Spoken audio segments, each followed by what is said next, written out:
អ្នកចំការខំធ្វើការពីព្រលឹមដល់ល្ងាចញើសហូរលើដីតែសូបនៅឆ្ងាយភ្លឺមិនទាន់ស្រាងក៏ចេញពីផ្ទះទៅកាន់ចប់កាន់បែលដើរចូលចំការគេញើសស្រក់លើថ្ងាសได้ជាប់ជើងគ្រប់ពេលខំធ្វើអស់កម្លាំងតែបានត្រឹមប្រាក់ឈ្នួលតិចតួចថ្ងៃរះថ្ងៃលិចជីវិតនៅដដែលសង្ឃឹមមួយថ្ងៃមានដីជារបស់ខ្លួនតែសូបនោះនៅឆ្ងាយមិនឃើញពន្លឺបេះដូងទ្រាំរស់ព្រោះគ្រួសារកំពុងរងចាំរដូវភ្លៀងលិចជើងរដូវក្តៅឆេះស្បែកក៏នៅតែស៊ូមិនដែលរត់ចោលការងារក៏នៅផ្ទះរងចាំសង្ឃឹមឪពុកម្ដាយត្រឡប់ទោះហត់ប៉ុណ្ណាក៏មិនហ៊ានឈប់ពេលខ្លះឈឺខ្លួនក៏ស៊ូទ្រាំធ្វើការ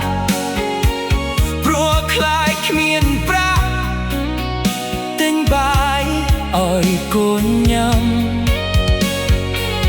អ្នកដទៃមើលឃើញតែដៃប្រឡាក់ដីមិនបានឃើញបេះដូងដែលពោពេញដោយការតស៊ូមិនខ្លាចការនឿយហត់មិនខ្លាចទងដៃថ្ងៃខ្លាចតែជីវិតគ្មានថ្ងៃផ្លាស់ប្ដូរជីវិតអ្នកចំការធ្វើការឲ្យគេរាល់ថ្ងៃ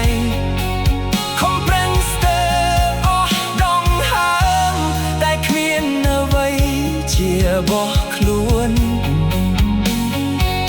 ដីដែលខ្ញុំថែមិនមែនជាគេខ្ញុំទេសល់តែញើសនឹងទឹកភ្នែក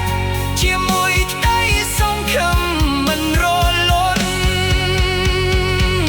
បើថ្ងៃណាមានឱកាសខ្ញុំនឹងចូលលើដៃខ្លួនឯង